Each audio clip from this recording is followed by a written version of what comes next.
As you walk through the valley of the shadow of hell, you will realize that there is something ahead. Something that lurks behind the dark veil.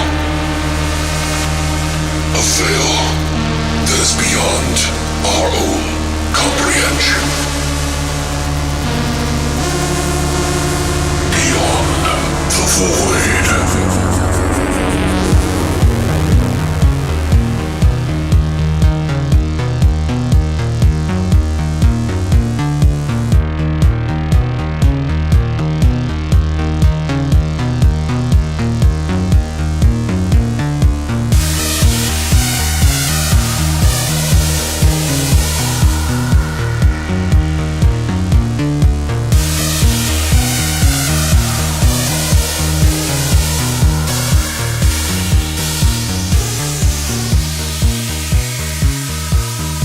What's up, guys, and welcome back to Beyond the Void Horror Podcast. That's right, we're back for a new week. Yes. A full week, actually, and Britney's going to be doing her first GravePlots. I'm nervous. Dun, dun, dun. I mean, we'll see how good It's I not am bad. of thinking of shit on the spot. I think what it is like us trying to agree with each other on something and just going with it. Huh. You know what I mean? That'll be fun. That was like what me and Patrick and Mike always had problems with. We all had these like great ideas and we're like, oh yeah, do this. So, and I'm guilty of it too. So, but guys, we're going to be doing a GravePlots today, but this whole week is going to be dedicated to George Romero. Next Thursday, we're going to be tackling the movies Night of the Living Dead and Dawn of the Dead. Yes. Boom. We did a lot of research on that shit. Super Kool-Aid sad Man. about the news, if you guys don't already know. I was really sad. We were texting each other super, bummed out about it. Yeah. So that was one of the quote-unquote celebrity deaths that actually, hit home to me really severely. Not as hard as it hit me when Gunnar Hansen passed away, but it was one of those. It's like Wes Craven passed away a couple years ago. It was up there. Yeah. George Romero was up there with, And some motherfucker was like, somebody fucking check on fucking John Carpenter. I was like, you motherfuckers, fuck off, dude. you just jinxed him, you son of a bitch. I know. I was like, fuck you, dude. Don't bring that shit up. Like, what the fuck? No. That was in the Do You Love Horror group. So I was like, God damn it, don't say shit like that. But yeah, this week we're going to be doing, our horror shots. We're going to do our news. We're going to be doing our GravePlots this week. So you should be pretty cool. I know Brittany's scared, but don't be scared. I'm excited. So how you been this week, Brittany? Good. Been doing good? I've been doing good. No autopsies checking on? No, like last week? I wish. I wish I had an autopsy to report about again, but I don't. And it's been a very I guess I wouldn't say a typical week in my office. Right. This week we've had some crazy shenanigans, but I can't necessarily talk about that. But crazy. But it's been patients, a decent week. They're all crazy. Everyone's crazy. But it's been a decent week. It's been a long week. But, yeah. And I'm ready, even though I've had 2 days off this week, which is unheard of, but it's been still a long fucking week. Well, we hope you guys made it past the Thursday. Not having the episode for Thursday, but if you haven't already, you should check out last week's episode because Brittany detailed an entire autopsy and it's fucking phenomenal. So if you're just now hearing this, listen to it. It's pretty visually sexy, especially if you like gore. It is gore porn. Gore porn. Gore porn from your gore whore. You're welcome. For me, this week, I went camping just this past week, and we went to Christopher Creek up north. It looks so nice there. It was nice. I mean, it's a little more crowded than we expected. Yeah. It was just nice to be in nicer weather because Arizona's fucking hot as fuck. It's hot as balls, guys. Yeah, Seriously. it's like melty face. Like every stupid internet meme you see about Arizona weather. Just about true. The heat in general It's is like legit. Like walking into an open oven. Well, they always show the fucking Raider of the Lost Ark, yes, and the guy's face melting, it's perfect. Yeah, or like exactly the Incredible Melting Man, and it's a dry heat. It's fine. Yeah, it's not. No, it's not. It still sucks. So we got to escape to this cabin in the woods, which was awesome. We brought VHS tapes with us. We watched Alien Predators, which is this 80s film that's about a satellite crashing. But did you bring VHS on VHS? Oh, yes. No, but yeah, it was funny. Like, I just, like, they had a VHS player there, so I'm super cool. I was super excited about that because I don't ever get to watch my VHS. So I was happy to watch it. We watched it with their parents. I forced Christina's parents to watch some 80s movies that they would have never otherwise watched. And we even watched Frighteners because last week, guys, I don't know if you know this, but it was like the Frighteners anniversary for the movie that Peter Jackson did with Michael J. Fox, Jeffrey Combs, and quite a few others. And I fucking love that movie. Like, the more I watch that movie, the more I like it. The first time I saw it, I was like, it's okay. But Jeffrey Combs' fucking acting in that movie was just, it's phenomenal. He's so committed and so funny in that movie. Like, everything he says. My body is a roadmap of pain. I even wrote Jeffrey Combs on Facebook. And this is the funny thing, dude. I didn't even know it was the anniversary of fucking Frighteners, and I packed away the movie to watch it. Isn't that perfect? And like, on when the same, when that happens? Yeah, the same fucking day that I decided to watch it out of the blue, and I haven't watched it in a long time, was the day that it actually came out. And this is a common occurrence here on the show, dude. Like, every time, something always happens. Christina thinks I'm, like, psychic in some way. Like, she's like, you're in tune. You just know. You're in tune. But seriously, like, I was, like, kind of blown away. I was, like, more excited about it than her brother. Yeah. And I was like, dude, did you know this is the same day that it came out on? It's awesome. And he was like, really? Huh? That's funny. I'm like, no, it's really amazing.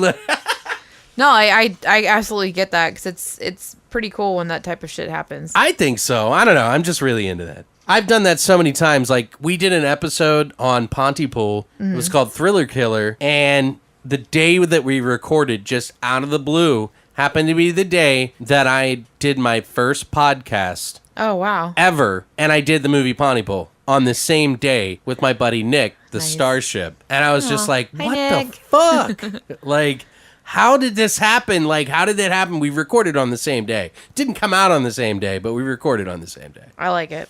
I was blown away. It's always interesting how life works out. It Do is. weird shit like that. Other than that, I pretty much just took a vacation. And when I was in the cabin, I wanted to watch nothing but 80s movies and, like, push Christina's parents into, like, this dark, deep hole. And he was like, is this all you watch? You know, like, only horror? And I was like, yes. Like, no, and then Christina was like, no, we watch other stuff. But it was funny because, like, I want to bring them into my world because they're really cool. Like, they're really cool. Like, I love fucking hanging out with them. And, like, my dark humor is, like, over and above what their humor is. But when they laugh, it feels so vindicating. Right. Like, I don't know how to explain it.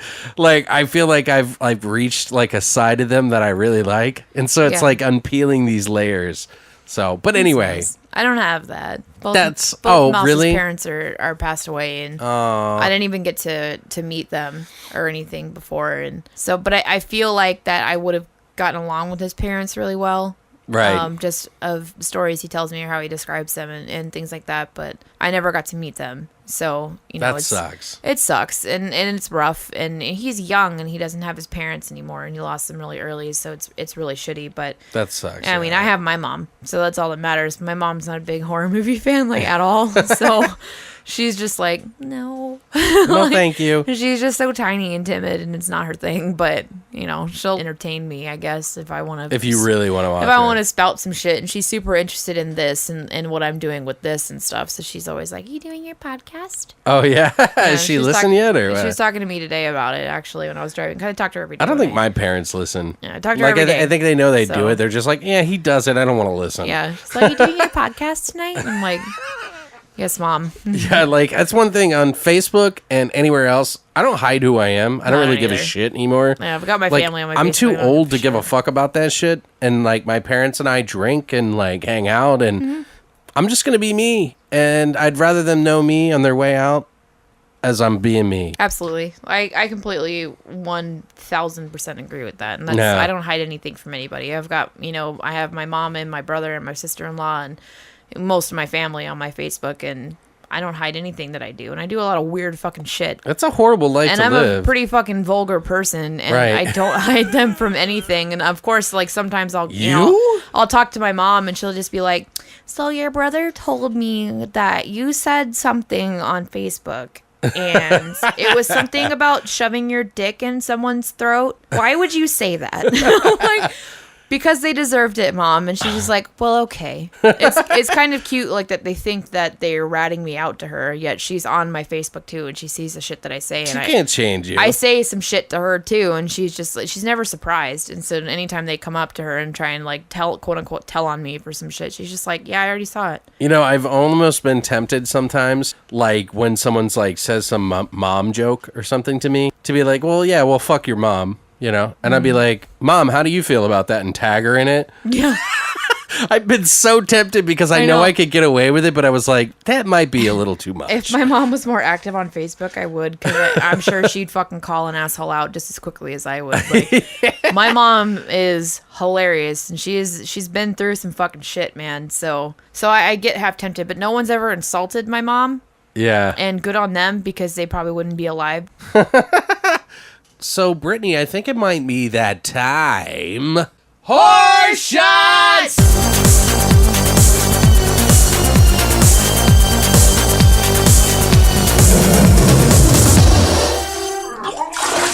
All right, guys. So we are going to be doing our horror shot this week in memory of the 3 people that we lost, unfortunately, this week. Last week. Which would be, of course, Martin Landau.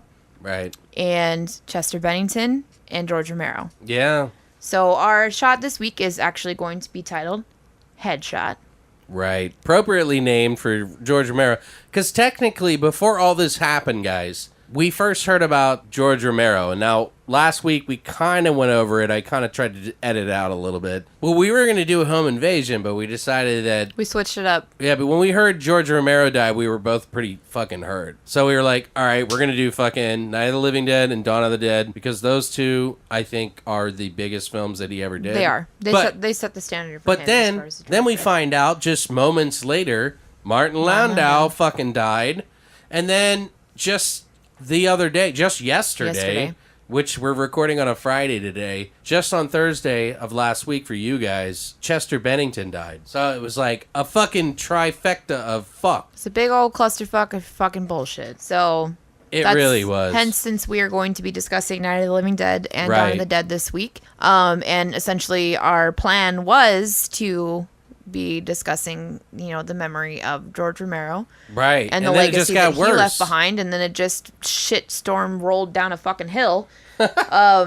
However, our shot is still going to be primarily dedicated and named after George Romero this week, but also the same respects to Chester Bennington and Martin Landau. Totally. Yeah. So, you want to tell us how we make our headshot shot? Yeah, this is Brittany's idea, by the way, so I have to give her credit. We're calling it a headshot shot. Headshot shot. Or a head shot. I don't have any clever names like I did last week. Sorry, guys. So we're going to basically be Cock doing... shot. Just kidding. It's pretty simple. You take peach schnapps of any sort. Ugh. Sorry. Schnapps. Yeah, it's not bad, actually. Peach It's really schnapps not. is pretty good. I just remember when I was like 15 and raiding parents' liquor cabinets, and all they ever had was schnapps, and I'm just like, but it was always peppermint schnapps. Always. Why every old person decided they needed to have peppermint schnapps, I don't understand. Yeah, I don't know. It would always be like peppermint schnapps and then like good scotch. And it's probably because it just tastes good. Fucking 15-year-old ass would be like, I'm gonna drink the scotch. I don't want your peppermint patty bullshit in my face. I want this fucking scotch. It reminds me of like peanuts or something. No, but peppermint patty. That's so why. Check it out, guys. So we're gonna pour in a half a shot of peach schnapps. Then to make it curdle and give it that brain texture, we're pouring in a half a shot of Bailey's. Ugh, God. Yeah, that's gonna. So fucking gross. We're also going to be using our 12 gauge shotgun shell. There you go. Again. What better way to kill a zombie? Mm-hmm. And then to give it that flavor, probably just blood. It's just the blood. And one of the biggest ingredients of probably any mixing drink is grenadine. You have to scooch closer so I can record this. Oh, yeah, we're going to record this live. For our Instagrams. Instagrams.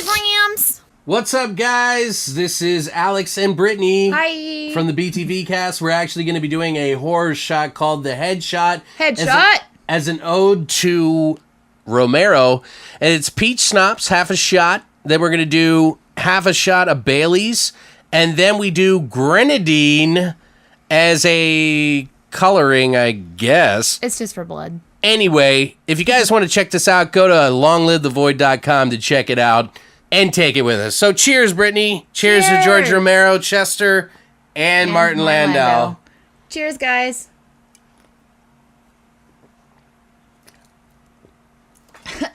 Ugh. Ew. Ugh. It's not good. Anyway. Ooh. All right, guys. So if you are interested in doing this shot with us and maybe even taking a video, shit. Please do it. God damn, that would be awesome. I'd fuck your mouth. Male, female, I don't give a fuck.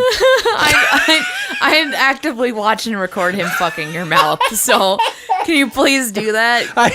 Dude, I just said that off the top of my head. So I'd fuck your mouth. Like, no, that's absolutely something I would say. So I'm like kind of sad that you said it first. And so if you don't want me fucking your mouth, don't take the shot, I guess. You want him fucking your mouth. It's amazing.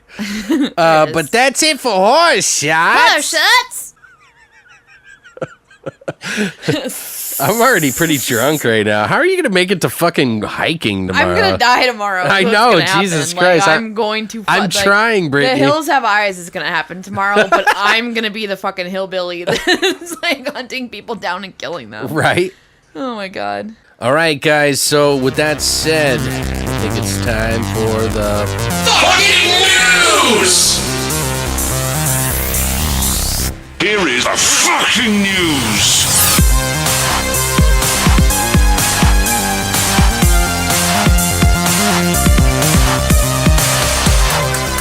And now we're back for the fucking news. To fuck your faces to sleep. I'm a little drunk. Fuck their faces to sleep Yeah. now? Like, what's happening here? Rockabye, cock and I. Suck my dick, you little bitch. Sorry guys, we get a little fucking, we get liquored up. I'm just gonna say. There's a whole lot of Jack Daniels involved. Yeah, there's always Jack Daniels. That's our drink of choice, apparently. Because it's the best drink of choice. So I think maybe we should fucking kick it off with maybe some of the sad news, and then end it up with some good news. It's all sad news. Because it's all fucking fucked up in fucking horror land right now. First of all, we found out about George Romero. Then we found out about Martin Landau. And then just yesterday, we just found out about Chester Bennington from fucking Linkin Park. And that is laughing during the segment. probably one of more of the tragic things, right? As far as our horror community goes, right, and what we do as far as our involvement in the horror community and our podcast, of course, obviously George Romero is the most heartfelt loss for us. And for many horror fans. And it was a hard loss for me as well. But as for an individual experience, as far as, you know, losing someone goes, it was a lot harder for me to process the loss of Chester Bennington. So, and I don't know, you know, I didn't know either of them personally, but I feel like I had personally a deeper connection to Chester and Linkin Park's music. Right. Even though I had a really deep connection to George Romero and his films as well, and I'm still completely heartbroken. And I did actually meet George Romero. Yeah, more than me. Who is the most adorable fucking human. And right. He's so sweet and so down to earth and just very, very, he loves his fans. Right. So much, and so appreciative of everybody that has ever given a flying fuck about anything he's ever done. And that's one of the things that I love the most about him, and being able to actually have a conversation with him, person to person, like tits to dick. Like it was a great conversation. Oh, I'm sorry. I gotta like make a joke here and there every once in a while, but let's talk about a little bit about Martin Landau first. To give you guys kind of an idea, one of the bigger movies apparently that they've picked for him, even though Martin Landau's done like over 170 some movies, one of the biggest ones is Ed Wood. Mm-hmm. He did a voice for like 9, and then he did North by Northwest. He did do a voice for 9, didn't he? Yeah, he did. Okay. He was, you know, he's done a lot of different work. I feel like I was one of the only people that actually liked that film. No? I think I owned it on HD DVD, believe it or not. I love that So movie. before Blu-ray. Oh, fancy. He was in X-Files. He did many different voiceovers as well towards the end here. He was also in quite a few horror movies, though, that a lot of people did enjoy. One of them happens to be... Well, he actually did some Twilight Zone TV series. He was like in episode... He was in one of the episodes called The Beacon. He also was in the movie The Being from 1983, which is pretty cool. Mm-hmm. He was in Without Warning from 1980. He was in Meteor, 1979, and a plethora of other 70s and earlier films from all the way back to 1949.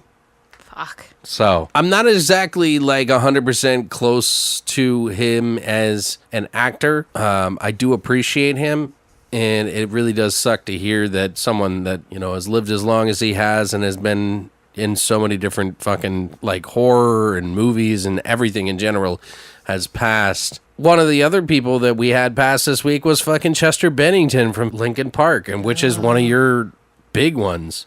Yeah. Do you want to tell me about that? That was one that hit really, really close to home for me. I don't take a whole lot of quote unquote celebrity deaths very personally. Sure. The last one that I took, very, very seriously was, of course, when Gunnar Hansen passed away. That was rough. Sure, yeah. Because that was, my favorite horror film. But anyway, I was actually doing some research on some news to follow up on for the podcast. Right. And I saw a article reporting that TMZ had reported, that Chester Bennington had reportedly committed suicide. Of course, immediately, this was within literal seconds, of this being reported.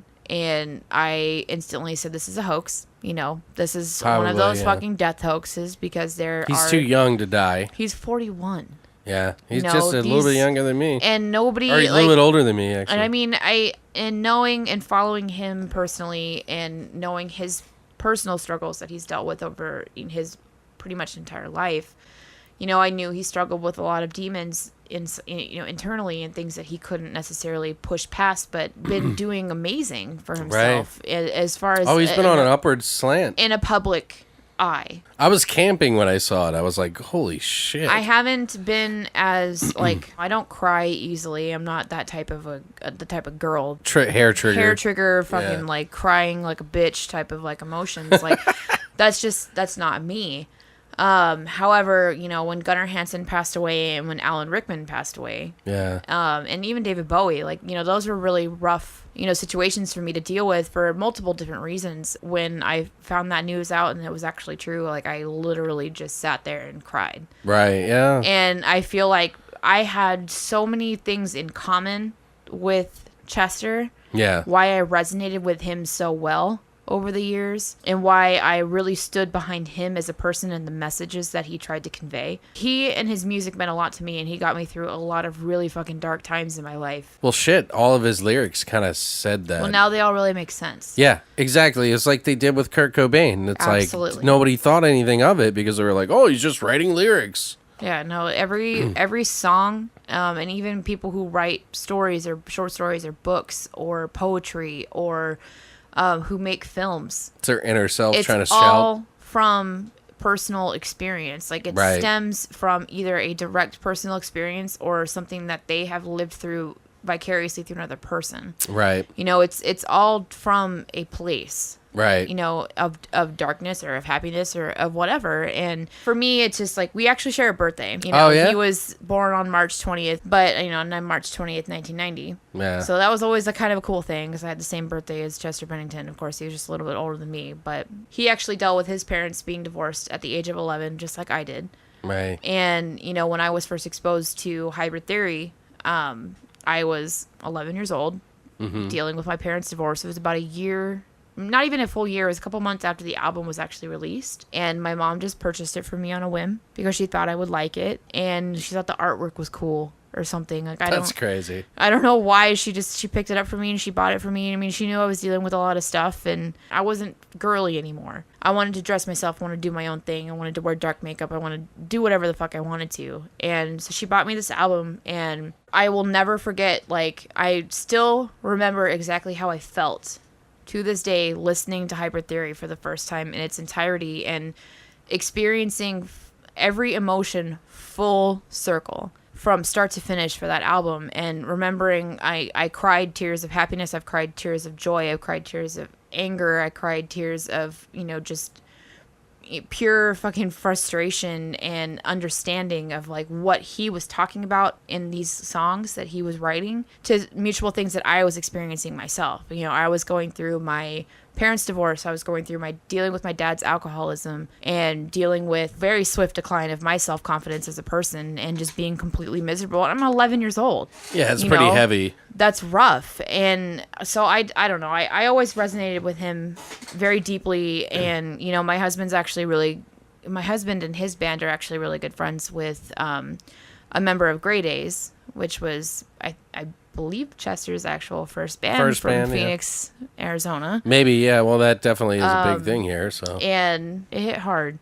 Yeah. It hit home. I'm not from Arizona, but I've lived here for almost 15 years, so I feel like I'm basically from here. Right. No, I do too. It was basically it was a hometown loss. Sure. And now people are starting to really understand that his lyrics came from a dark place. Like he went through a lot of shit that he later came to be open about and actually discussed in an open setting. And what people, should remember him for, he was such an advocate for children and children's rights. Right. And because he later came out to, to discuss the fact that he was sexually molested as a child. By an older man, by an older family friend. Later discussed it with his dad and decided not to press charges because the man who assaulted him was a victim himself. So he became a huge advocate for children and children's rights and, helping sexual abuse victims, cope. And he did so many benefit shows and different benefit fundraisers and charity events for all different organizations. He really did. Not even just Arizona, but everywhere. Yeah, no, he totally did. And he was an amazing person, and it just goes to show you it doesn't matter how strong of a voice that you have or how successful you are, how much money you make, or how many people you convince to try to make it past it. Exactly. How many children that you have or how many, happy relationships you've been in. It doesn't matter. Like you can't always fight that demon that's inside you. Right. And to give you guys kind of an idea, part of the reason that he did was because he was molested as a child by an older man. And then he mentioned about Chris Cornell, who happens to be the same date. His birthday happens to be the same date that Chester decided to hang himself. And that is kind of a common occurrence in suicides, unfortunately, that they will pick a specific date. A lot of people are like, well, I don't know if it has anything to do with it. I honestly, Chris Cornell and him were like best friends. Some of his kids that Chester Bennington, he had like 6 kids and he had a wife and an ex-wife. Well, some of his kids were like his godparent was Chris Cornell, who also, unfortunately, killed himself by hanging a couple years prior. So on the date of his birthday, this was like a guy that was really close to him. So this really obviously affected him, and it's really, really fucking sad.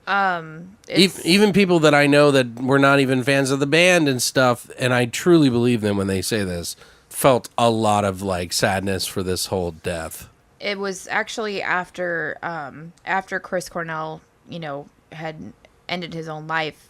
Chester actually took to Twitter, I believe it was, and posted after everything went down the other day. It completely broke my heart all over again. Of course, yeah. And guys, just anybody that's listening right now, first of all, let me just tell you, there is nothing wrong with you feeling the way that you do. Right. I think it's safe to say that everyone you know is experiencing some form of depression. And what degree, it doesn't matter. Like, everybody experiences some sort of depression that is the biggest thing to them in the world. And sometimes it's just like this thing that just chases after you. Like when you chase after success, it's like a tireless animal and you're trying to be successful at something. Then when you reach it and that demon comes chasing after you, it can be pretty heavy. And just for those people that feel like they can't reach out, and, maybe art isn't enough, and maybe just, like, getting help from their friends isn't enough, because, guys, it's not always enough. Just know that there is a suicide prevention lifeline here. It is 1-800-273-8255. If you ever feel that way, and you have no one to talk to, these people are good fucking people. And nobody should ever feel ashamed that they have to use that number. No, They have we to call all that hotline. have Don't these, ever feel that way. Yeah, we all have these thoughts, guys. Everybody has been, in some degree, has felt that same way or felt that same tug of the fact that they'll never experience greatness, or they're never going to escape the demons that they have Even inside. the most successful people in the world, as you can see, deal with this. Everybody is dealing with the same pain of life sometimes, and we get in our darkest moments, and just know that there is somebody there. So if you need to call that number, just do it. it's 1-800-273-8255. Another fucking horrible occurrence in the horror community that struck and made huge waves was George Romero died at the age of 77 from, well, he had been fighting a very short... lost his battle with lung cancer. Yeah, he had lung cancer. He'd been fighting it not very long at all. It was very short, It was a very short, very aggressive strand of fucking cancer. And by the way, fuck cancer. Fuck because cancer. it's just ridiculous. George Romero passed away at the age of 77. This is a man who had done a lot in the horror community. He redefined what a zombie was. He's the pioneer of the whole zombie genre. Oh, he didn't create zombies, but he made it relevant. He inspired hundreds and hundreds of people to watch some of your favorite fucking movies that you've ever seen, guys. So it's been a shitty fucking week, dude.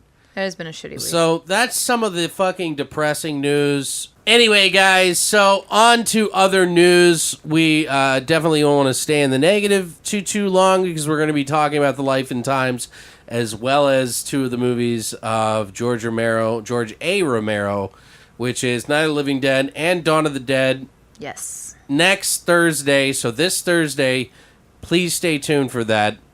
In other news, we did have 2 trailers that came out for Comic-Con. As you guys may know, this past weekend we had Comic-Con, and it is a huge deal because they air a lot of stuff, and it's not just superhero shit. It's not just comic book shit. Every genre. It's every genre, and actually this year it's been pretty big horror genre. They showed new it's clips. shaping up to be a very big year. The last tail end of 2017 is shaping up to be a pretty big year for horror films. They showed some stuff with Death Note on Netflix. They showed the new Will Smith fucking TV show on Netflix as well, called Bright, which looks fun. Like, I'm actually kind of excited for it. I didn't like the choice that they made in the music, so to speak, but I'm old, so So old. They showed a ton of different stuff, though, and one of the other trailers that we watched together, we'll talk about Jigsaw first. They got a new trailer for the last Saw film. Supposedly, yeah. Quote-unquote, last Saw last film. Saw film was the last Saw film. Yeah, it's never the last. It's never going to be the last. They're going to fucking milk that titty till it's fucking dry. Some motherfucker is going to be like, I'm going to make another Saw film. And right? Be like, it's been 10 years, it's fine, just do I'm another not against one. it, though. Why? I'm not either, and it's a fun franchise. I think so. Every film has been different or new. I've seen far worse franchises. I have also seen far worse franchises, so I am interested to see, and the trailer looks pretty promising. The wall of fucking like table saws was pretty dope. Yeah, with the helmets and everything. I am looking forward to that scene in particular. I think so too. It looks interesting, and I feel like they're gonna do something a little bit different than what they've done in the other films, and they're gonna take it a little bit of a step up. I think so. I mean, we'll see. It's for the times. We'll see. Yeah. It's not necessarily Jigsaw, because Jigsaw, spoiler alert, died. Right. So they toy around with the idea they're of being carrying on the message, and blah blah blah or whatever. And it looks like it's like involving like some hospital people, like who are cool. saving lives. So it's like gotten like a deeper message, and yeah, maybe it gets a little convoluted in itself or whatever. But to be honest with you, like there are so far worse franchises that have been out there. Yeah. This is more of a fun thing. I'm kind of excited for it. I think the trailer looks really good, and if you guys want to check it out and you haven't already seen it, go check it out below. We got a link below. Love or hate the Saw franchise, you cannot deny the fact that they are fun films. Yeah, I like Final Destination even. Final Destination's fantastic. It's fun. It's like I'm not expecting too much from it. Final Destination has a very great balance between the horror genre and comedy put into one. I love the supernatural side of Yeah. Final Destination, but Saw has a very similar thing in that they actually try to be intelligent and they actually try. Saw's a lot more realistic. Yeah, like the storyline needs like a flow chart almost somewhat. These are all things that some criminal mastermind could absolutely think up and put into work. It seems You real. know, and it does. And that's what I like about it is it does feel like They're a damn good mechanic though. very real thing that could happen. Right. And you know, I don't think it could go on as long as it does. Sure, in the yeah. franchise, but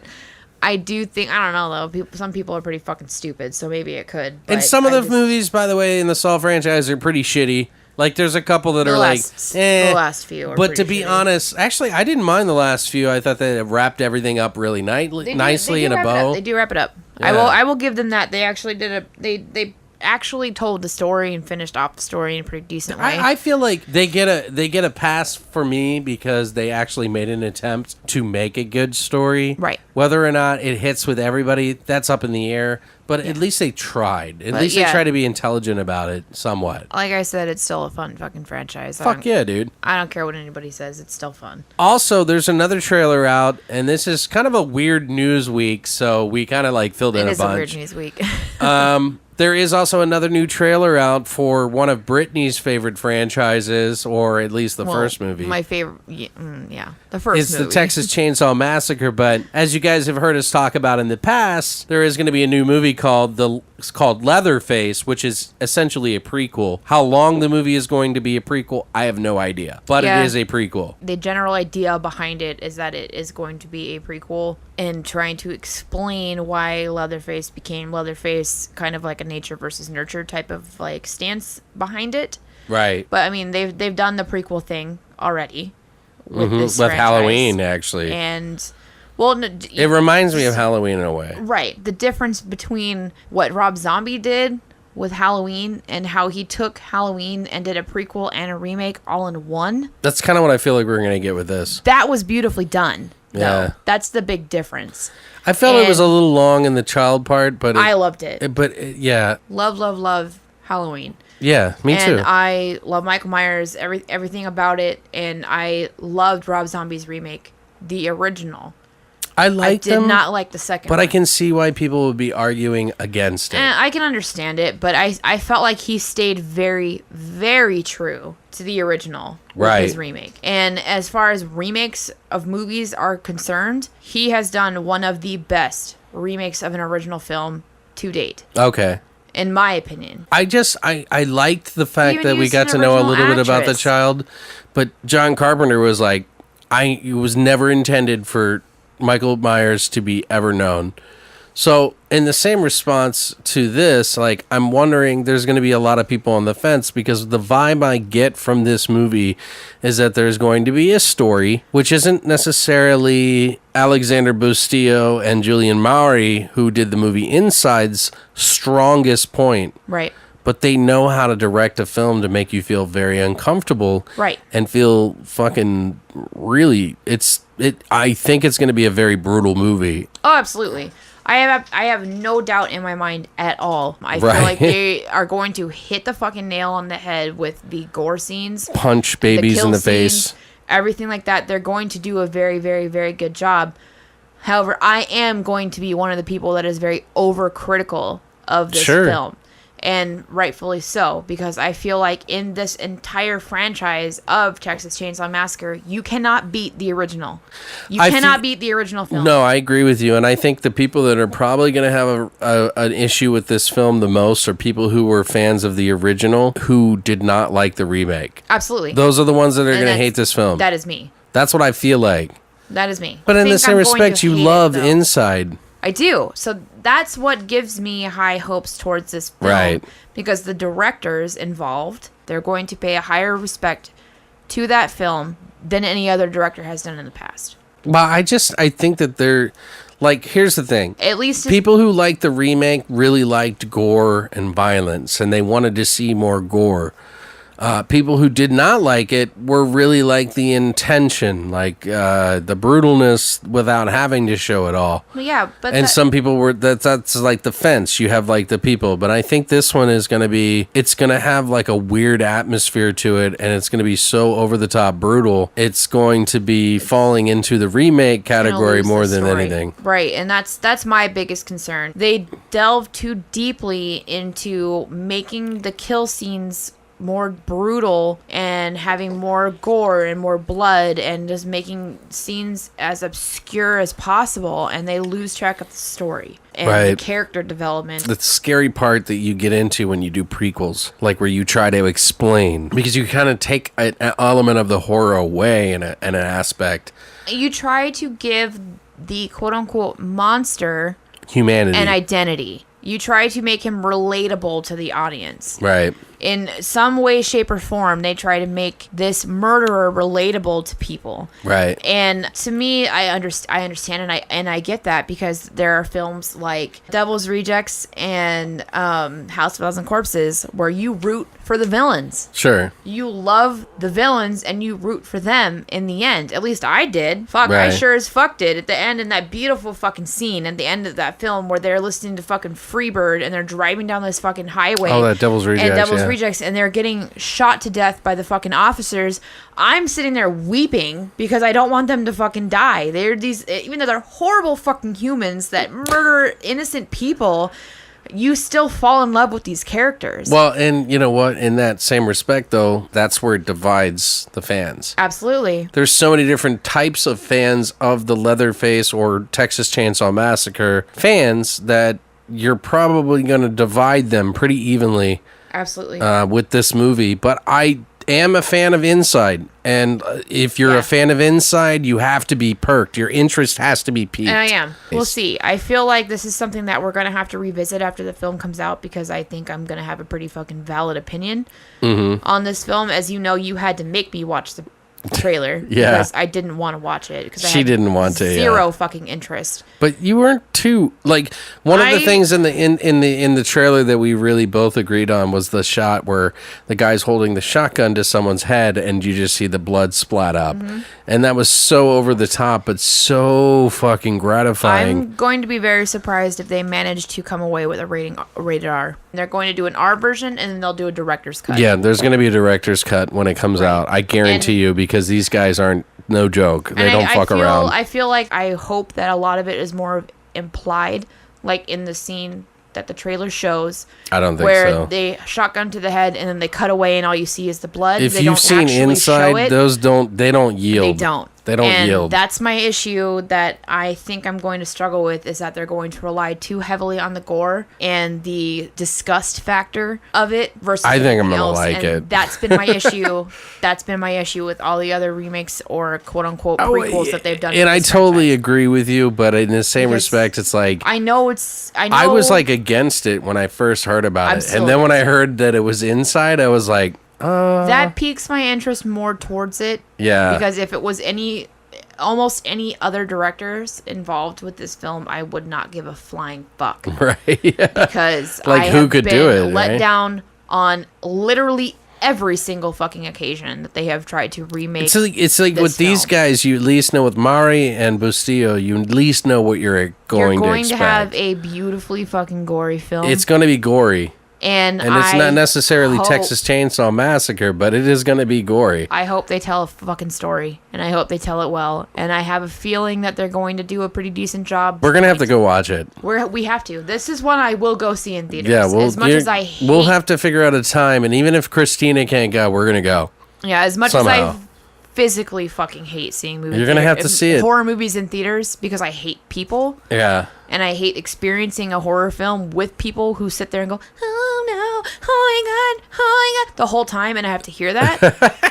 Pisses me the fuck off. Yeah, and I don't like you'll that hear either. in a future fucking recording that we do a great story that we have about our experience in a fucking movie theater setting for a horror film. What do you guys think? Tell us in the comments. Let us know whether it's SoundCloud, YouTube, Facebook, Horror Amino, Instagram, Do You Horror Amino. Love Horror? Please, if you're on Do You Love Horror, definitely let us know there for sure. We're trying to push that a little bit, and we've got a really good group. Really good following developing right now on that. It's doing really great. But yeah, chime in, let us know, give us your opinions, give us your thoughts. We want to hear from you. We want to interact with you. We want to talk to you. We want to fucking bounce ideas off each other. Let's talk. Show me your horror, baby. Like, we're actual humans. We're actually here. Like, we have other opinions. We don't just make fucking gross jokes and talk about titties on the air. Like, dicks and shit. I talk a lot about dicks and balls and boobies. But we actually have legitimate opinions on films. So right. Give us your thoughts. Let's talk about it. All right, guys. Well, that's it for the news.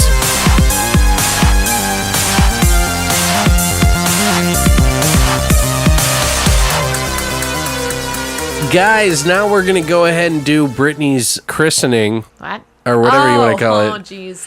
We're going to be doing our grave plots, which we haven't done in a couple of months. And we really don't even know what you guys think. Like, there's part of you that tell us that it's fucking amazing. And other parts of you that are like, I just can't follow along. I'm so glad you do Thursdays. So it's like, I can't please everyone. And we want to try to do the best that we can. But let us know what you guys think about it. I'm worried where people are going to come out of this being like, I don't get it. No pressure, Brittany. Can you skip this? Because that bitch is stupid. Like, this is just not, no. All right, guys. So now we're going to go ahead and step into our Grave Plots of our Monday session. So stick around for that right now.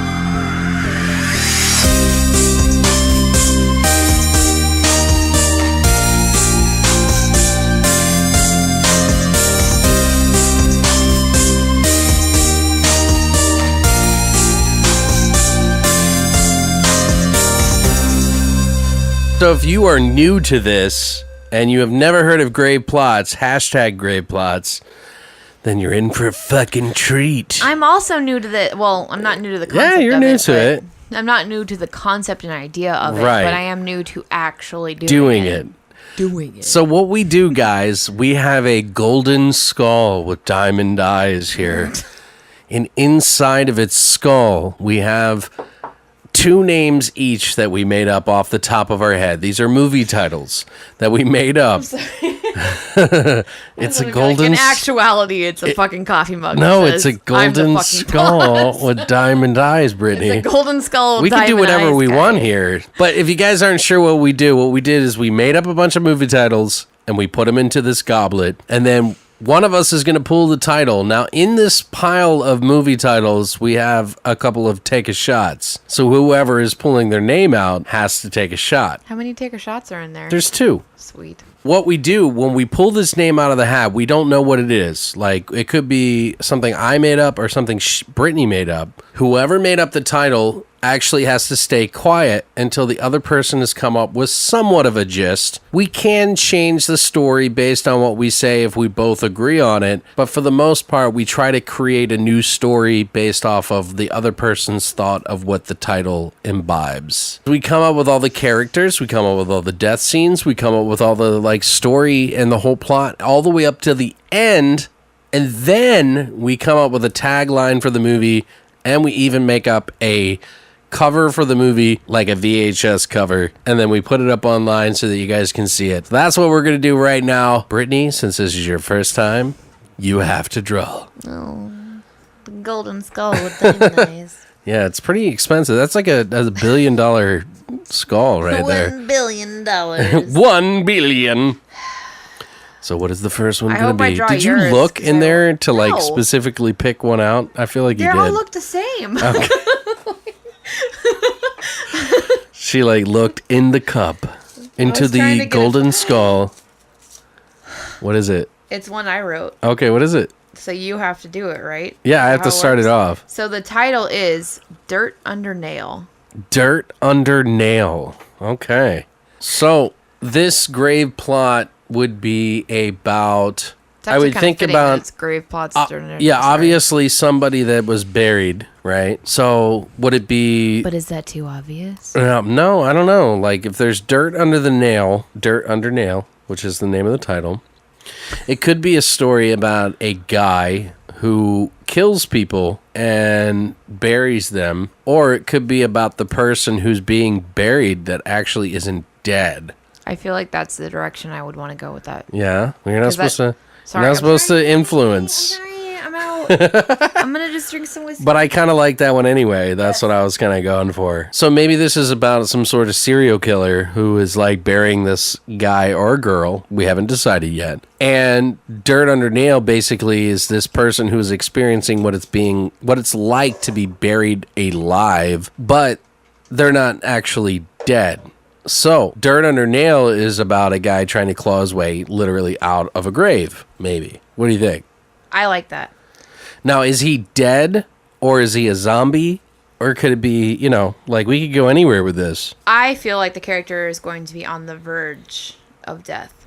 Okay. I think that he had a very extreme encounter with a wannabe serial killer who decided to sort of plant his victims like a garden. Okay. So he wanted to push them to the absolute brink of death and make them feel like they're on the verge of dying, but not actually give them the satisfaction and gratification of being dead. But just living. They But did something still similar to this in living. Hannibal, didn't they?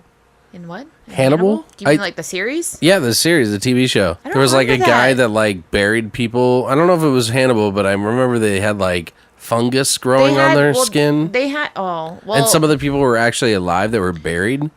The only thing that I can think of that is somewhat sort of related to that kind of concept, and I can't even remember the name of the film, but he put his victims, he buried them up to their necks. Okay. And I want to say it was like Horror Hotel or like something like that is what it was called. Buried them up to their necks and then would actually like put a rope around their necks and then like pull it, like snap Pop their necks their and neck? yank them out, like their heads off or like whatever. Okay. And I could be wrong, but that's what I remember from this movie, which is also actually pretty old. But Okay, how about this? Maybe there's a serial killer that's gotten away with murder so many fucking times that this time he decides that he's going to incapacitate himself and bury himself to see what it's like to die while being buried alive. to get his rocks off. Right. And maybe he sees visions, or maybe he like deals with all the people he's murdered and he feels guilty about it, and he has these like sort of visions of these dead people that he killed talking to him while he was dying. You know what I mean? It could be kind of Yeah. like psychological. I like that. More You know like what I a mean? Psychological horror. I kind of get into those Psychological sometimes. thriller. They're not always perfect. I like horror movies that make you think. Yeah, or me like too. Thrillers that make you think, to be honest. But That's what I'm saying. Like, it could be anything that we want, and I think it would be different because I don't think I've ever seen that perspective. You That's know, cool. like he wants. Well, there was a movie called Vanished, The I have not Vanishing. seen that. There's like two different movies. One with Jeff Bridges. Jeff Bridges. Okay, yeah. Right. I feel like I did a bad one and that we're failing. No. We can make this happen. This is the challenge that is the hard part. It is definitely hard, but once we get our steam going. Is this how it's worked out in the past? 'Cause Yeah. I feel like I'm doing a really bad job. No. Patrick and I have done many of films that we were like, I don't know. And then we made it work till we liked it. So, okay. So this guy has killed like, I don't know, we'll say like 20, 30 people. He's never been caught. He feels guilty for actually killing these people, not killing them, but burying them alive, and then they end up dying from being buried alive, right? Or could it even be a like story of attempted survival from a like reversed situation where it's a actual murderer, serial killer that gets caught up in a trap from Another serial killer? another serial killer murderer, and he finds himself buried alive and has to fight his way out, So maybe there's like a serial killer admirer like a copycat. who like sees him and what he's done and like loves what he does. I feel like it could be a copycat murderer that actually trapped and imprisoned the actual serial killer and tried to show him that This is what you do. this is how you actually do And this it. is how beautiful it really is. Yeah. Like, he's not doing it to punish him. He's doing him to show him how beautiful what he's done. I feel like this could end up being like two horror movies in one. And no, that's fine. Like you starting out with the story of this one serial murderer, you know, that has this idea of burying his victims on the brink of death and making he lowers their heart rate and everything. making them understand and feel the fact that they're going to die and there's nothing that they can do about it to escape it, but giving them a false hope of the fact that they feel like they might be able to get out. they might be able to survive. And then And maybe the admirer is like, this is how I teach people to appreciate life, while you teach people that they should have appreciated their life. Mm-hmm. This actually shows them, so I'm going to bury you like you bury your people. So the admirer and the copycat becomes the murderer. Right. And it could be like half of the movie is like him killing off people and burying them. The original murderer, like serial killer, we'll call him, I don't know, is it him or her? It could be. I want to go with a her. Okay.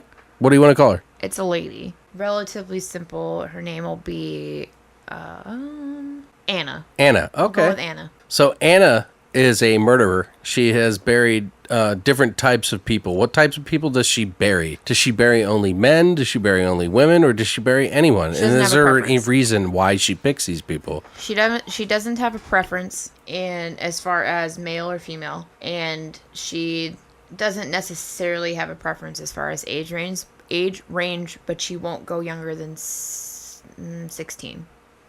Okay. What if part of the reason that she's burying people is because she's never been able to get over like one of her family members who she had to bury? How about She'd we always go dreamed of them coming back to life, and she felt like if she killed these people and they were able to come back out of the ground, that it would bring back her love, Anna's love for whatever her family members. I feel like she witnessed the tragic death of her family her entire family, meaning mother, father, and younger brother. Okay. She witnessed their tragic death in how about like a mudslide?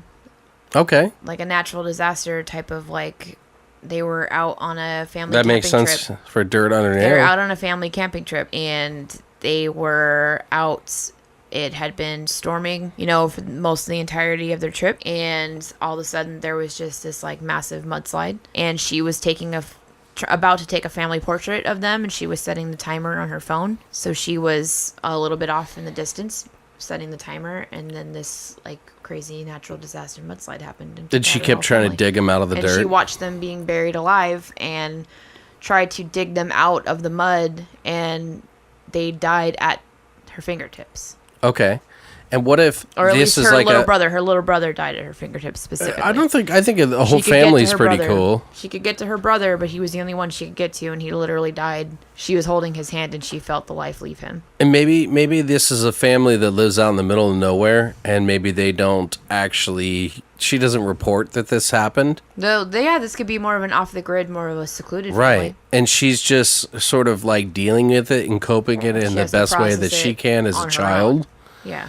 Maybe what happens is that she can't handle with this, so she imagines and dreams about them coming back to life. So every day she goes out to check on them to make them come back to life. And she can't separate the dream world from reality. Right. And what if she feels like the mud or the dirt under the nail, the dirt, she is sort of trying to sacrifice other people to bring back her family. I feel like it's almost like she has this Mother Nature complex. Right. You see what I'm saying? Where she finds people that she relates to in a parental standpoint. People that remind her of her mother, people who remind her of her father, Right. or people who remind her of her. Should we do baby brother or older brother?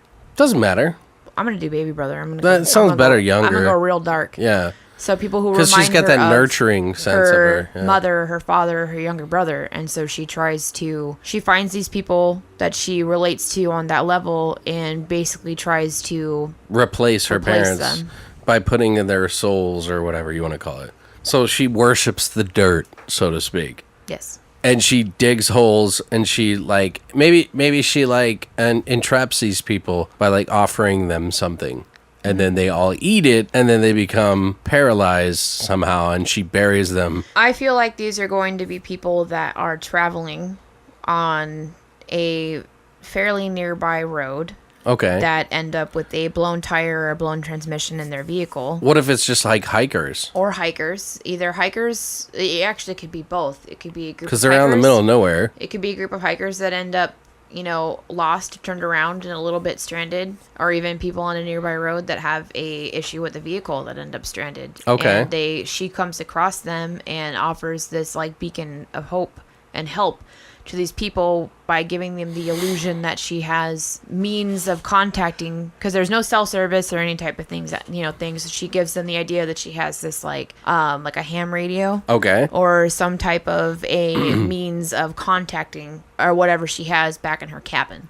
Okay, that would work. I mean, I don't mind. I kind of like that they're hikers a little bit, just because it makes it a little more secluded. Well, I feel like that makes more sense. What if it was like a large group of hikers, though? You know what I mean? Like a 5 to 8 group. Yeah, and she has to kind of pick them off. Like maybe they like get lost in the woods, and she's like, "Oh, hey, how you doing?"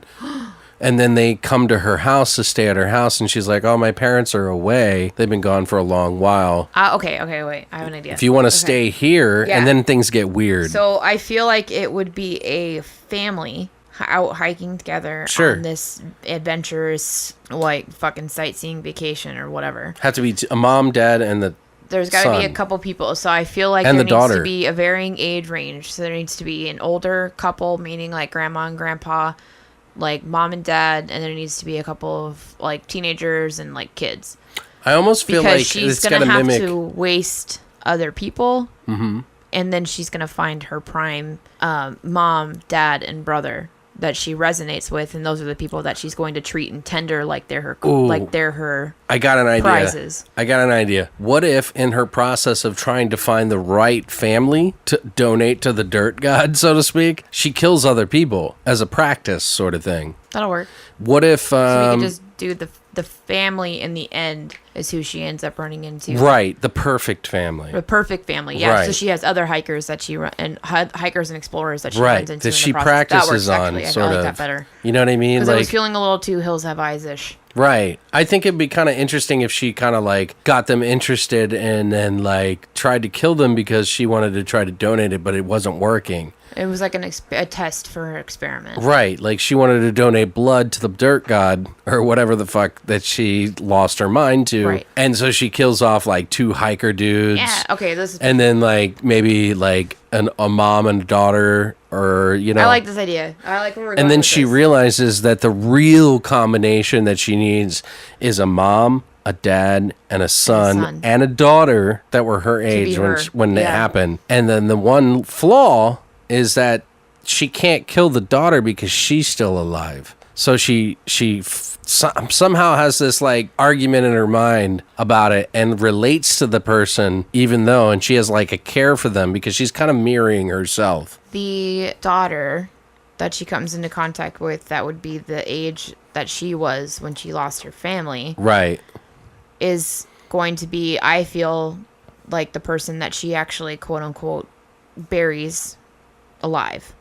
Okay. Essentially, like maybe doesn't completely like submerge her underground, but maybe buries her up to her neck where she's incapacitated. So the one and that she mirrors can't herself, really she fight. buries herself? I feel like she's going to bury herself, and that's because she can't kill herself, essentially, but she's going to kill the others because she feels like she can reincarnate or reanimate the corpses of her lost parents and her lost brother. Okay. But she can't do the same with the girl because she's still alive herself. Okay. So she kind of finds herself in a little bit of a kerfuffle, if you will. A pickle. A pickle. I don't know. Maybe she wants her to feel and understand everything that she's felt. What if And she tries understand to the loss that she's felt over the years. What if she tries to keep her That's unknowing maybe- of the or whole maybe situation? That's her trying to still hold on to a sense of humanity. Yeah, maybe she tries to connect with the girl to help her to kill her family, the other girl's family.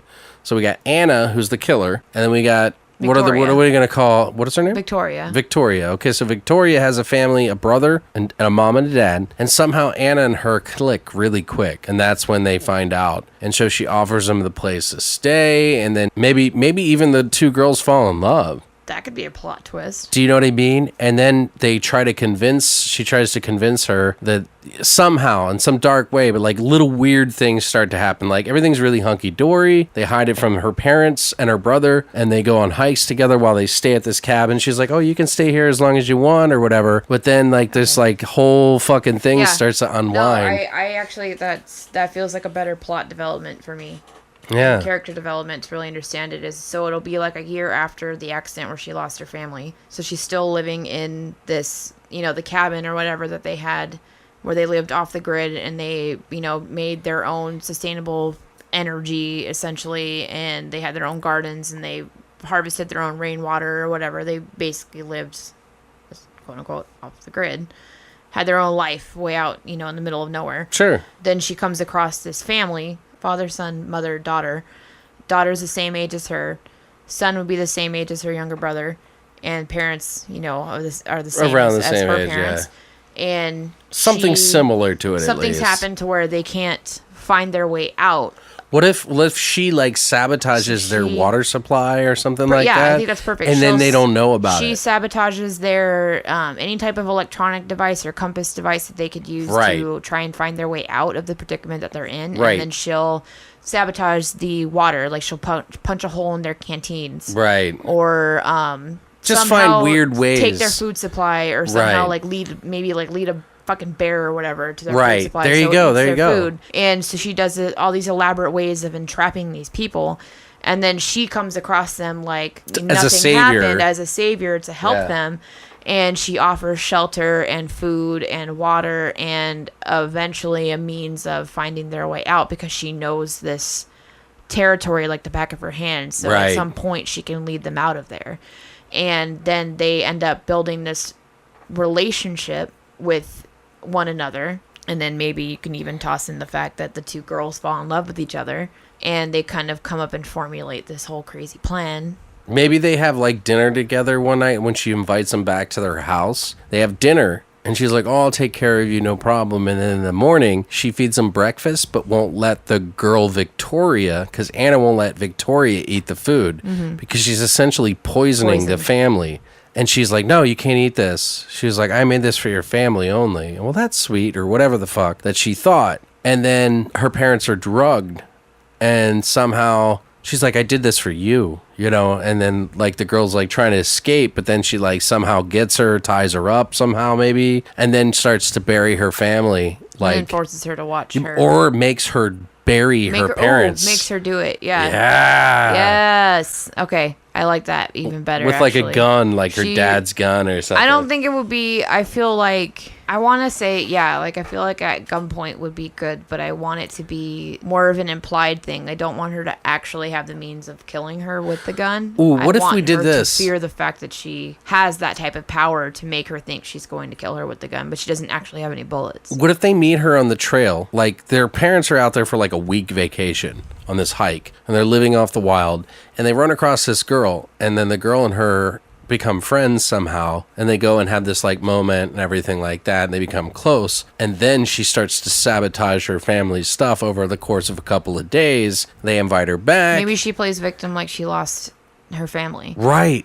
Something. She lost her way. Right. And then somehow she gets them to come back to the house. In the morning she poisons the family. And then she becomes really close with the other girl. Maybe they just happen to stumble across this cabin. Oh yeah, huh? Maybe they just happen to stumble She plays the lost person. And they happen to just stumble across this cabin. And it ends up being, where she has lived for the last year or 2 years of her life on her own, living off of nature.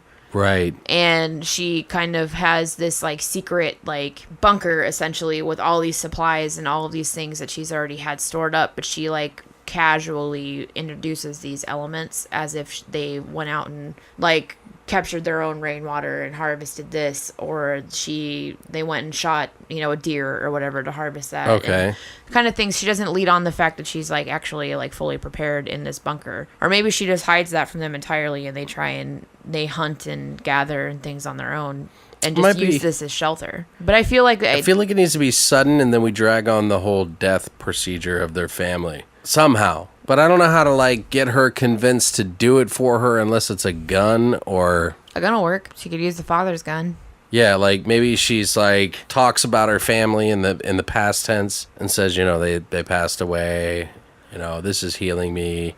Something along those lines. She poisons the family. Maybe she drugs the girl somehow, and she's really out of her mind almost while she's burying him. And they have these conversations, but they don't realize it's not it's almost part of it is in her head that she doesn't realize that it. Do you understand what I'm saying? She needs to have this completely lucid, in and out, back and forth kind of. She sees her family is okay, but not with the girl. Right. I feel like there needs to be a lot of like flash back and forth between the actual mother and father and son. Well, maybe she lies to her own friend. family. Maybe she lies to Victoria that they went on a trip real quick and then she'll be back, and then she kind of works her magic to like fuck with her head somehow. That could work. Starts Maybe pulling on the strings of like how they treat her. So maybe she runs into them in this adventure that they're on, and it develops into this whole story of that she's kind of on her own for a while they're out foraging or on their own little camping adventure, and she didn't want to join them because she thought it was,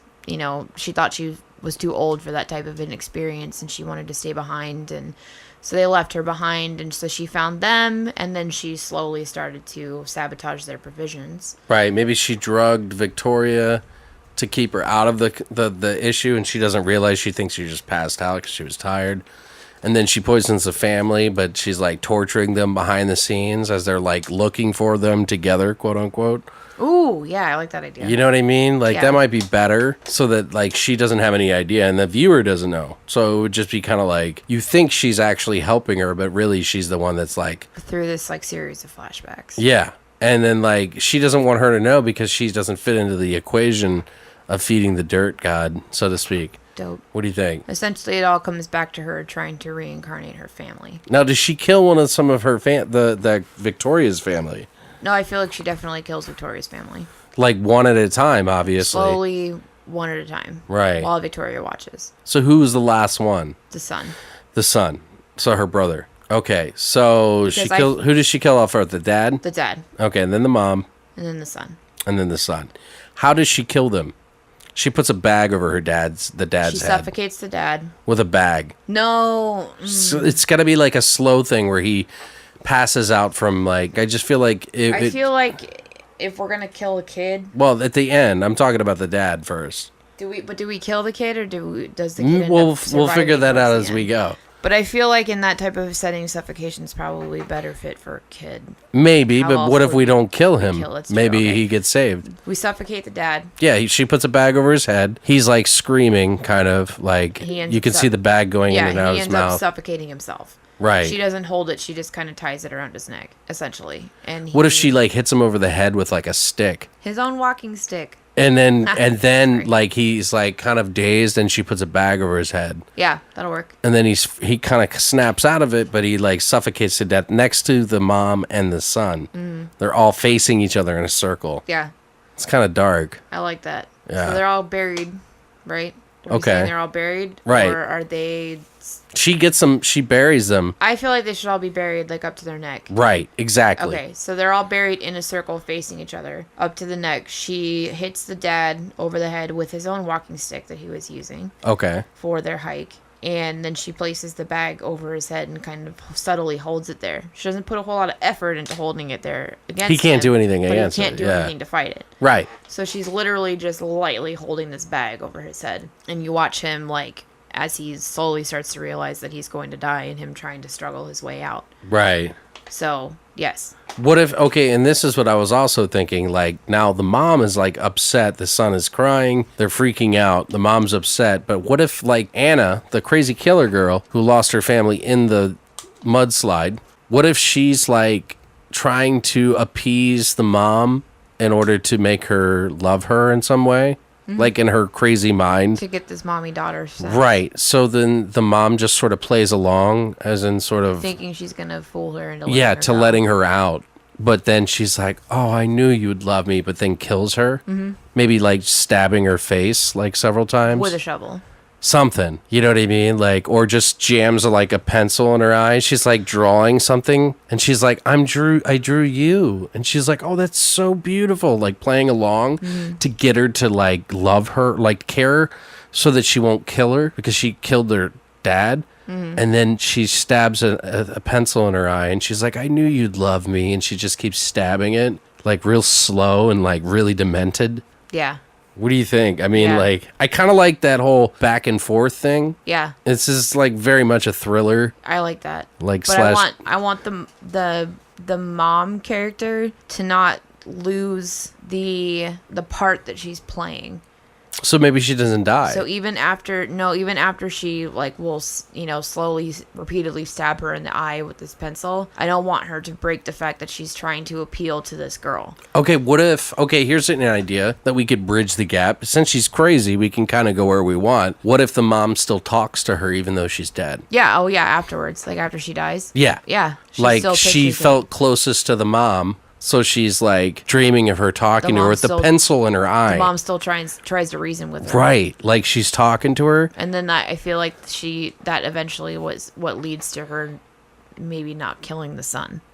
Okay. We got to figure out how we're going to get Victoria into this picture. Because she's still, maybe she's at this place, at this house, and she's like, I've been looking out for her, and she's like, I don't feel good, but she's been poisoned, and she doesn't realize it, that she's like been sedated by being drugged somehow. Mushrooms. Somehow, yeah, like she keeps her fucked up. Straight up shrooms. Okay. That were growing out in this fucking area. Like that's what she's feeding her is fucking mushrooms. Okay. So she's like borderline fucking drugged, like high and like poisoned in the same respect. Okay. And then maybe she like gives that girl a sense of hope. But it's kind of like the ranger came by and he's going to go get help. He'll be back soon. Meanwhile, she's like still torturing her family. Maybe she's like having an argument with her brother and she keeps beating him in the head or something like that until he's like his whole face is bruised up and fucked up. Something. Yeah, that's cool. I don't know. I just think it'd kind of be cool if like he still gets beaten up and hurt, whether he does or not. We haven't figured that out yet. I feel like she's just going to smack him in the face with a garden hoe a couple times. Face and head.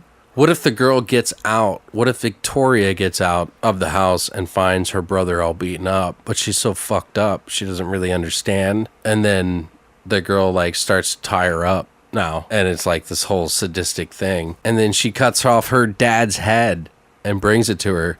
I wanted you to feel like you weren't alone. Yeah. While I'm out looking for your family, here's your dad's head. Mm-hmm. You know what I mean? Something crazy like that. You know what I mean? Is that dark or good? I like or that. It's like I wanted you to know that I wasn't lying to you about trying to find your family. I found your dad, and I didn't want you to be alone. Yeah. So I brought you your dad. Yeah. And then like just brings his head in. And she gets excited for a moment. Yeah, she gets excited for a second, and then she just brings his head in that she just freshly took off with a fucking shovel. Right. Ha! Maybe puts it on a stick or something or some fucked up thing. I feel like she just is gonna set it in her lap. Right. Like she just hands it to her. The girl's as she's tied up. The girl's hands are gonna be tied like this in her lap, and I feel like she's just gonna set her dad's head in her lap. Oh my god. Facing her. Okay. Cool. So then, does she kill her brother? No. Maybe the girl Victoria tries to, because they had some sort of connection. I feel like Victoria is going to end up starting to play along with Anna. Okay. And play towards the fact that she understands where Anna's coming from, and she wants Anna to know that she's not alone, and she wants to be there with her and support her, and she understands why she's doing what she's doing, and she wants to help her make these sacrifices and hopes to bring, her family back. Right. And she ends up somehow completely like convincing Anna that she's on her side. And in that time frame while she's doing it, she's like slowly undoing her restraints and finding her way out. And then they end up in this like crazy fucking struggle. I feel like she needs to kiss her in some way. She does. No, it totally needs and to be tied into that. She attacks her but doesn't kill her. Yeah, she gives her this whole crazy speech about how she understands why she's doing what she's doing. She wants to help her, and she is so sorry that she lost her family, and she wants to do everything she can to help her bring them back. And over this time frame, maybe she's discovered the fact that she feels something for her that was a mutual type of emotion or whatever between the two of them, and she kind of like entices her close to her, and then they're crying with each other or whatever, and then like she reaches her head up to kiss her, and then they kiss each other, and then she breaks her restraints the last second, and then like maybe somehow like gets the rope up around Anna's neck and strangles her. But I mean like hardcore, like there's a big ass fucking crazy struggle. I mean that would be cool. It would be vindicating and a lot of blood and being like. But what if it didn't end happy? I don't want it to end happy. Like that's what I'm saying. Like I want them to end up killing. I want her to end up killing Anna in some way, or like maybe thinking they killed her. No. I mean, like, Anna should die. That would be a glorified, like, you killed my family type of kill. Right. What if Anna is the victor in the whole thing? And then, like, try as she might, Victoria tried to save her brother and everything like that. But they end up just, like, heads near her bed. Or, you know what I mean? Like maybe it's not even a positive ending and Anna dies. Maybe she just walks off into the wilderness with a bag full of heads. Like, I don't know. You know what I mean? Like, waiting for the mud god to fucking... Or we could turn it around to the fact that Victoria ends up defeating Anna, but it's too late and her brother's dead. Or she kills Anna, and then another mudslide happens and kills them all. I feel like that's too cliche. Is it? Yeah. She ends up killing Anna, and she, once she realizes that she's dead, she gets out and goes to rush towards her brother to save him, but he's, like, succumbed to his injuries and he's dead. And I feel like he could suffocate by mud or something. Maybe he sunk too far into the dirt by that point, but he's Right. also been beaten on multiple occasions by this point. So he's like partially buried in dirt, so maybe like up to his nose. So he still maybe has like one nostril out where he could still get a breath, but he's like so severely bruised and beaten that he just succumbed. He could barely even breathe, and then he's succumbed to his injuries. So by the time she actually reaches him, he's gone. Okay. And then she ends up turning into exactly what Anna was. Okay, cool. Yeah, no, I'm down with that. So then the ending scene could actually be her. You see her with a bag of their heads. Maybe. Wait, who? Anna? No, you can see Victoria with a bag that has Anna, her father, her mother, and her brother's heads in it, and she's going to go and find a new place to settle on her own. Okay. I don't mind that so much, but or maybe just even with her brother's head. What if, like, it's like she tries to make it to her brother, Victoria tries to make it to her brother, but he dies, and then there's this, like, battle between Anna and Victoria, and she, like, really brutalizes Anna. That would be cool too, actually. Like you could actually do it where, she entices Anna in to her, and then she kind of breaks loose, and then they start fighting. She breaks her off a little bit, maybe incapacitates her, and she goes to make a break for her brother. Meanwhile, it's fucking storming crazy outside. Yeah, because maybe Anna talks about the daisies, and there's this like one patch of daisies in the mud where her family is being killed, basically. That'll work. But I feel like maybe while they're doing this struggle with each other, it's completely thunderstorming and it's crazy outside. Right. So the solid dirt is turning into mud, and then you start to slowly see her little brother sink. Yeah, maybe the water is like going over his head and it drowns him. The water's starting to kind of like seep into this hole. Right. He's partially buried, but he's sinking deeper and deeper into the dirt and the mud drowns. slowly, and he eventually ends up drowning. Okay. And then by the time, like, maybe she knocks or hurts her to knock her out somehow. Anna out somehow, Victoria does. And then she rushes out to find the patch of daisies or whatever the spot that she's sort of talked that about. Her brother's dead. Right. And then she tries to bury him out, or to dig him out of his grave, essentially. Right. And once she finally gets him out enough, she realizes that he's gone, and then she goes and takes out her complete and full revenge on Anna. Well, what if Anna wakes up out of her being knocked out somehow, comes to the spot because she knows she's going there, finds her, and then attacks Victoria somewhere where she thinks she's going to die. And that's when Victoria attacks back on Anna, and it's like this crazy death scene. There's got to be like a really... It has to be a great fucking... like, right, where she takes her head kind of thing. Yeah. I feel like the shovel decapitation scene is that moment. Ooh, yeah. Maybe she just like hits her head for a while. I feel like until she gets knocked out. I feel like that should be the moment, is that they're in this struggle with each other. She, she's very on the brink of being incapacitated herself, or Victoria is.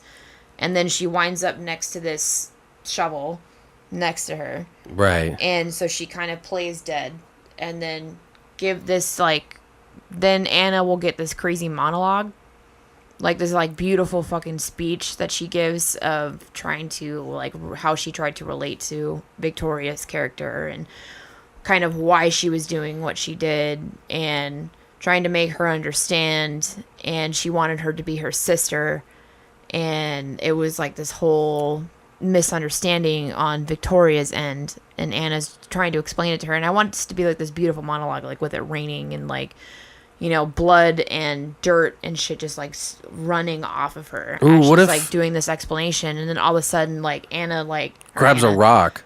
Anna grabs a rock to go and finish Victoria off.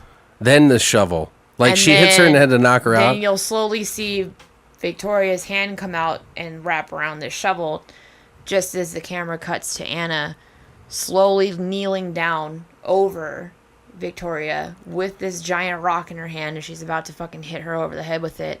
And then you see Victoria finalize it around the shovel, and she smacks fucking Anna across the head with it.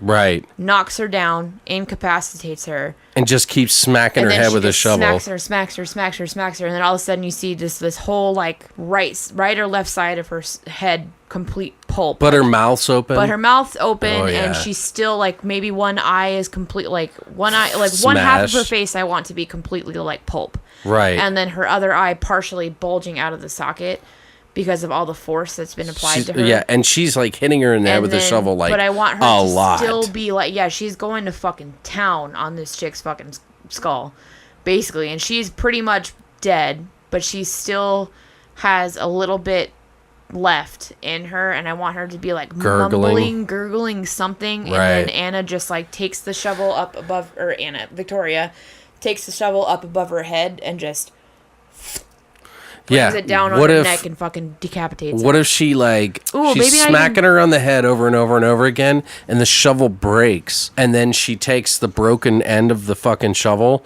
and shoves it on her face, but cuts her hand, and it like bleeds onto her face even. So it's like this brutal... Maybe not even a full decapitation. I think maybe she shoves the end of the shovel down the center of her face. What if right down in the center, right down on her nose area? So basically, like, chops right down the middle of her fucking face, and then as the impact comes down, she ends up slicing her own hand, and then you're seeing like her blood.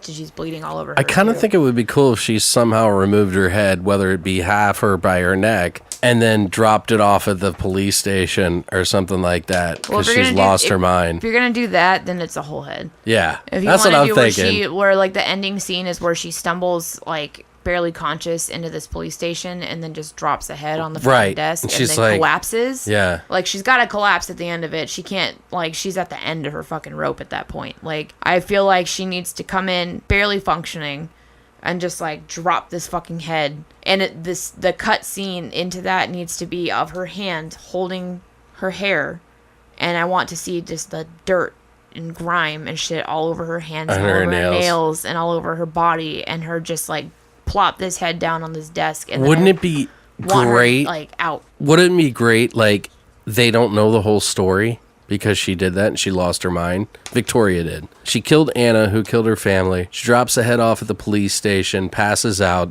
Now she's in a hospital in a loony bin, and she's just picking the dirt out of underneath her nails, and like a song plays. The actual what could work too is the opening scene of the film could be her dropping the head on the desk. You don't see her face. At the police station. You don't see the girl's face. All you see is the head getting dropped on this desk in a police station, and then it cut away to her being in this asylum, picking the dirt out from underneath her nails.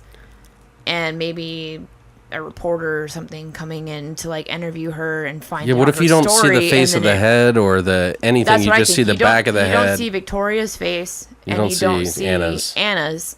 All you see is the back of the head with the dirty, grimy, bloody hand dropping the head onto this desk at a police station, and then it cutting away into them opening in the scene in an asylum with Victoria's character. Right. And maybe like a reporter coming in to get her story, or maybe even just a police officer coming in to find out what happened to her, or why she brought in a head and dropped it off at the station, and then this all being like this big kind of like flashback story. Well, it could be that. I don't want to do the flashback story. I think it's still cool if we cut to the beginning, like you said. But then she ends up in the hospital or whatever, and maybe it's just like crazy. No one believes her, and she's just lost her mind at this Could point. be all like lucid dreams. I just feel like it would be cool that she was digging the dirt underneath her ails and smiling, and then some sort of song plays after, they show her bringing in the head and everything. Mm-hmm.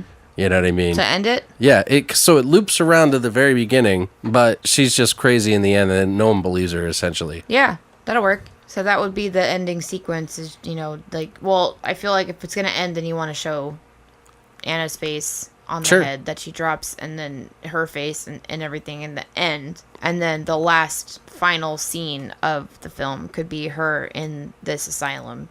Sure. With her kind of rocking back and forth, picking the dirt out from underneath her fingernails, and this song playing, this like kind of maniacal, like uneasy feeling, old-timey kind of like Billie Holiday type song. Them ending maybe with doctors talking about how they don't believe or understand. Or maybe she's talking about our sister and she never had one. Yeah, maybe that could be it. Just be like, you have to find my sister. You have to talk to my sister. Like, kind of situation. And then the doctor's ending it with like, all the answers come from the dirt under the nail. Yeah. Or something stupid, like something weird. like that to tie it all in at the end. Yeah, like I like that. I think that's good. That's a pretty good wrap. I'm sorry, I'd watch it. I would watch the shit out of that. Fuck yeah. That sounds pretty interesting. So what would the tagline for the movie be? We've got to refine that quite a bit, but it in the end could work. Well, we just get the gist of it for the most part. In the end, it could work. And if some fucking asshole from Hollywood listens to this and like, we could sue the shit out of him. Sue the fuck out of you. Yeah, we'll sue you. Son of a bitch. Copyright, bitch. Motherfucker. So the movie was called Dirt Under Nail. What is the tagline going to be that we would put on the cover? Oh, Don't drag my family through the mud. No. I know, it's so cheesy. It's got to be allude to what the story would be about, but not 100%. Mudslide. No, I'm kidding. That's so bad. These hikers are up to their neck in family.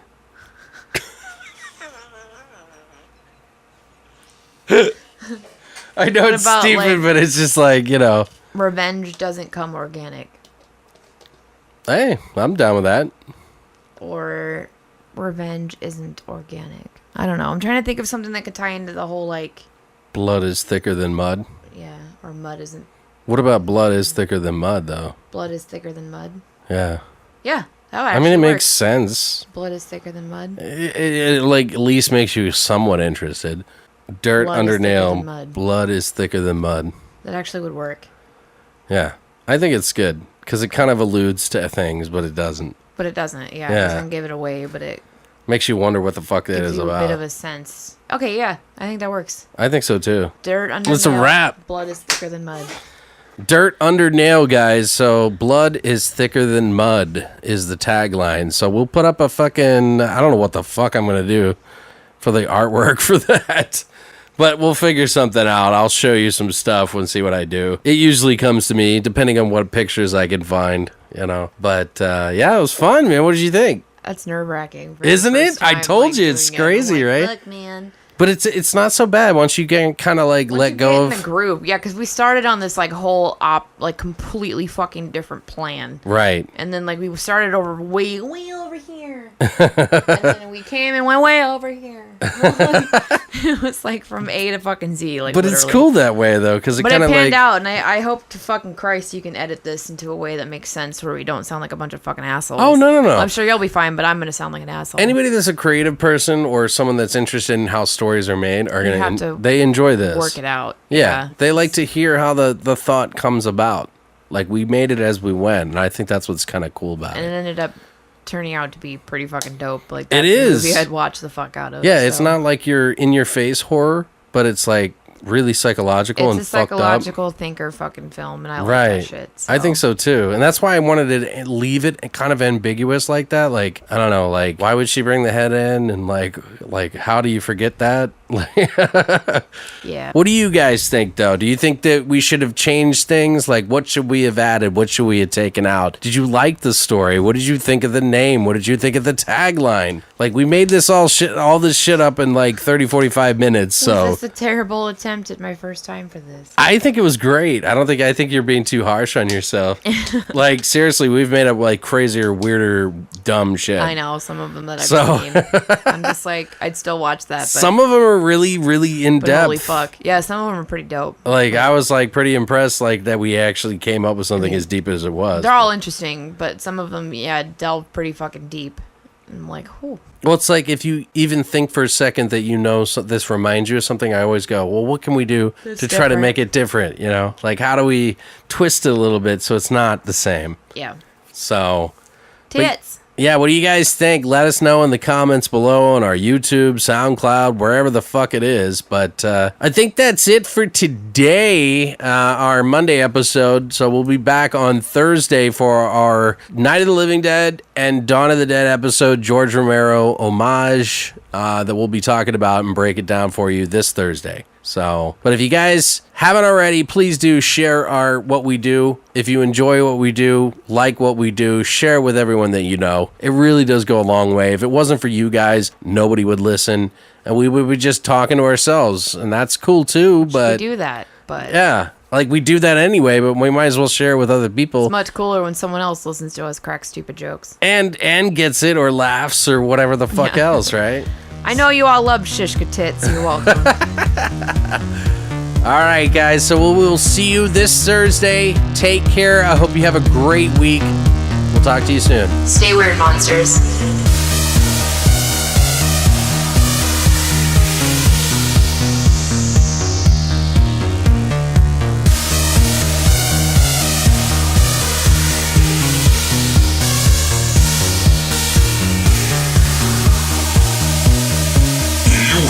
Listening to Beyond the Void Horror Podcast. Tune in this Thursday for part 2 of Romero's Night and Dawn of the Dead.